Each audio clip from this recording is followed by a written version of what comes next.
নপাড়া থেকে সোনামুখী আসার দিন বাসে আমার সাথে এরকম হবে আমি ভাবতেও পারিনি। তো চলো ব্লগটা শুরু করা গাইস। আজকে আমি চলে যাবো সোনামুখী, তো তার জন্য আর কি একটু মনটা খারাপ ছিল। তো চান টান করে খেয়ে দিয়ে রেডি হয়ে নিয়েছি, কারণ 3টেতে বাস। তারপরে চলে এলাম আমাদের বাস স্ট্যান্ডে নপাড়া। আর এরপরেই তোমরা দেখবে বাসে উঠে আমার কাণ্ড। ফার্স্টে একটা গজার প্যাকেট কিনে নিয়েছিলাম, কারণ 3টের সময় বাসে উঠে গেছিলাম, তো খিদে পাচ্ছিল। আর গাইস এখন কিন্তু আমার ঠান্ডা লেগে গেছে, যার কারণে ভয়েসটা এরকম লাগছে। এমনিতে আমার ভয়েস ভালো না, তো তোমরা কিছু মনে করো না, ভয়েসটা ইগনোর করো।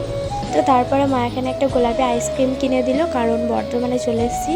আর এখানে বাসটা প্রায় 1 ঘন্টার কাছাকাছি দাঁড়াবে। পরে আমার একটা খালার সঙ্গে দেখা হলো, মানে আমার মায়ের বান্ধবী ছোটবেলা। তারপর আমি এখানে জুস পানি সব খেয়ে নিলাম। আর দুর্ভাগ্যক্রম আজকে ঝালমুড়ি পাইনি, তাই মা চিড়ে ভাজাই নিয়ে এসেছিল। আর এরপরই তোমরা একটা জিনিস দেখো, মানে বর্ধমান টু সোনামুখী রাতের এই বাস, পুরোই বাসটা কি ভিড় তোমরা তো দেখে বুঝতেই পারলে। আর এত জোরে যাচ্ছিল সেই টাইমটাতে।